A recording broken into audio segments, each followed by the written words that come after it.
to get.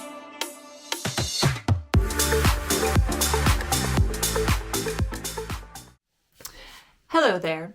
In today's video, I wanted to share this week's project. I am coming to you today from my son's bedroom because we are having some work done and there is dust and other construction debris in every other room of the house right now. So I'm here with my lovely assistant and co-collaborator, and I wanted to introduce you to this week's project, which is this beautiful leopard vest. At least I think she's beautiful. Can I just say, I recoiled when I first saw this video. While I'd never claimed that physical beauty was at the top of the list of my best attributes, seeing this video made me go, whoa! I don't know about you, but it's much easier for me to hold space for my friends who are getting back on their feet after a life-changing event like pregnancy. But when I see myself like this, I'm like, damn, girl, get your act together. Nonetheless, I'm posting this video because one, if I wait until I'm as beautiful as the average YouTuber, I will never post again. And two, because this video was shot during the only 20 minutes I had today between meetings with a contractor, childcare, cooking, cleaning, and about 500 other things I had to do today. So reshooting with better lighting and makeup was just not in the cards. Oh, and I couldn't see when I was filming that my son's messy bookshelf was in the frame, so oops. Despite all of these many shortcomings, I do hope you'll stick around. For all you sewists out there, you will know that sometimes you find the perfect pattern and you go searching for a matching fabric. But other times you find the perfect fabric and you go looking for the right pattern. And that was certainly the case for me with this fabric. I loved it from the moment I touched it, and I agonized for weeks over the perfect pattern. Now, I can't say that this vest is without critique or is without fault. There are some things that I would like to change about it if I were to do it again. So we did not achieve perfection in terms of the pattern, but I'm happy with where we got to, and I am loving this vest and the coziness and the vibe of cool cougar mom that it gives off. Now let me move her a little closer so you can see her better. But this vest is made out of the softest faux fur that I found at a recent fabric market that I went to. It was the end of the day. I was leaving. It was the last stall just before the exit, and I saw this hanging there, and I ran over and touched it and was like, oh my God, I have to have this. Unfortunately, they only had 85 centimeters of this, which is less than a yard, and well, less than a meter. And so I agonized over what I was going to do with it and how I was going to be able to take 85 centimeters of this gorgeous fabric and make it into something. And ultimately, I decided that it needed to be a vest. As I said, I loved this fabric as soon as I saw it, and then I loved it even more when I touched it. And the added bonus was that I knew my husband would totally hate it. And I love making clothes that kind of wind him up, and this one sure did. He completely rolled his eyes when I brought it home and showed him, in the way that husbands often do when their wives do things they find silly. But I don't let that distract me from my vision. When I was designing the vest pattern for this vest, you might say designing, was that really even necessary? It seems so basic.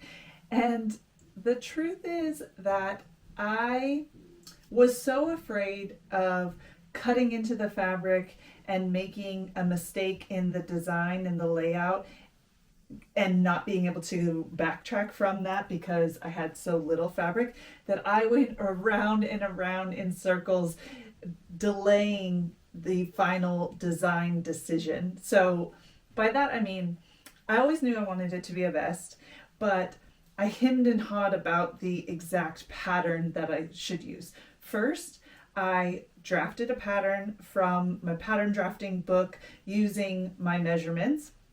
Then once I got all of that done, I decided, maybe not. Maybe I should use a vest I already have and I like as the template. And so then I laid that down and traced it all out and made a pattern based on that vest. And then I thought, no, that vest has armholes that are too big. I want this one to be a little bit closer fitting. That way you can wear it underneath a jacket. So maybe I should use a button-down shirt as the template instead. So then I got a button-down shirt and then I'm tracing it out. And all of this is done really to procrastinate the decision of choosing the vest pattern and cutting into the fabric. And let me know if you have had this experience as well, or if you do this kind of special form of procrastination when you are trying to design a new look. Eventually I said, that's enough. I just need to decide and I just need to move forward and I just need to be okay with maybe it not turning out perfectly. And so that is what I did. But while I spent 2 weeks sketching out the design, which seems like a pretty big investment in just the drawing of the pattern piece, I didn't make a mock-up because that seemed like it was too much of a waste of time for such a simple design. And I think that was a mistake. I think that there are a couple places where this vest could have fit better, and I would have seen that had I done a mock-up. So let this be a reminder to you. Always do a mock-up. Are you listening, Holly? Always do a mock-up. Thank you. Let's talk quickly about the vest itself. It's pretty basic, has a straight collar that I kind of fold open, but can be worn just straight. It has 2 welt pockets, which was kind of challenging with this fur fabric, not gonna lie. And it's fully lined with this soft, like mini velour. I say mini because the pile isn't very thick, but it's very soft fabric that I once used to make my son a Harry Potter cloak. So very basic. There is a collar that's just a straight standing collar, and then the back is completely flat.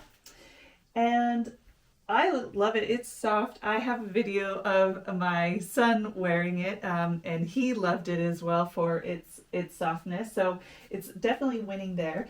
But if we're honest, and I like to be honest about what didn't work in the pattern, I don't love the collar. Let's start with that. The collar, I feel like, needs to be reinforced a bit more. I did not interface it or put any sort of structure into the collar, and I do think that was a mistake.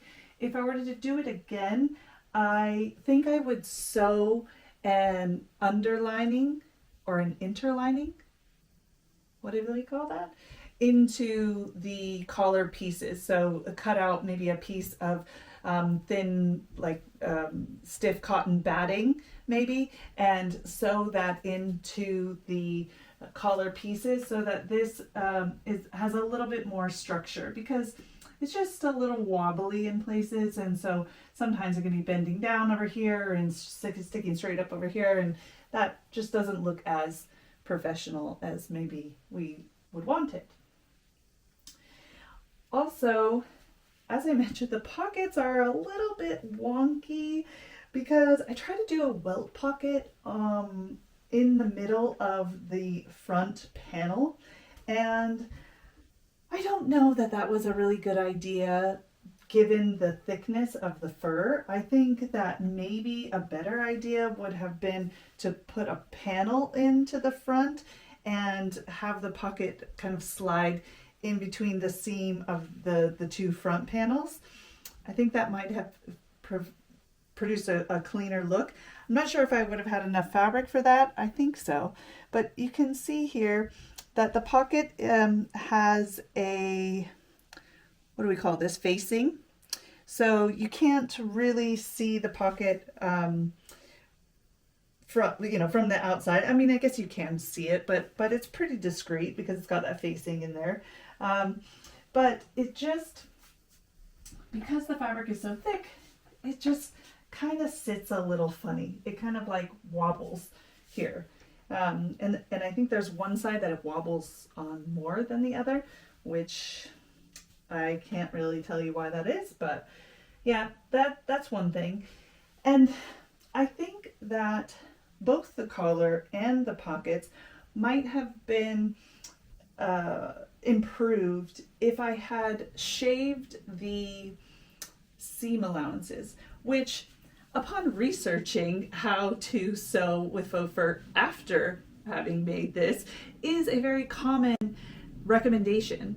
So glad I know that now. Maybe I will try that the next time, because I can say sewing this thing with the fur still attached in the seam allowances and with all of the other pieces of fur that fell off from the cutting process was a little bit of a nightmare. So while I've taken all of these things and little bits of advice about how to do this better next time, I am in no hurry to sew with fur again. It was a bit challenging. So I took this pretty lady on the road with me yesterday when I went for a walk in the park with my son. And so I think I have some clips of that, which I will put into this video if I haven't already. But overall, I think that this vest is a great piece for autumn and winter. It's nice that it's sleeveless, so you can still wear it when it's not super cold, but it also provides a good amount of insulation and warmth if worn under a jacket. And I just love the little added spark of a good animal print. So I'm really happy with this week's make. I am hopefully going to go back to following more patterns. This one I went a little rogue and tried to do it myself. As I said, I'm happy with it overall, but there are things that could have been improved. Recently, I have been following patterns. If you haven't seen any of my other videos, go check those out. I did the Frasier vest and the Lane pants and the, what were those pants called? The Protea pants by Paradise Patterns. Anyway, I love following patterns because they really teach you a lot of different skills when you don't have a lot of skills like me. But I wanted to test out what I had learned and go rogue a little bit on this one and draft it myself and come up with the design and the kind of sewing order of operations and all of that. And so I'm really happy that I was able to bring this one to fruition kind of all from my own skills, or all by myself. But I think we should probably go back to following patterns next week. That way we continue learning and we don't just stay at this very intermediate level. But that's all for this week. If you have made it all the way to this part of the video, thank you so much for watching, and I hope to see you here next time. All right, cheers.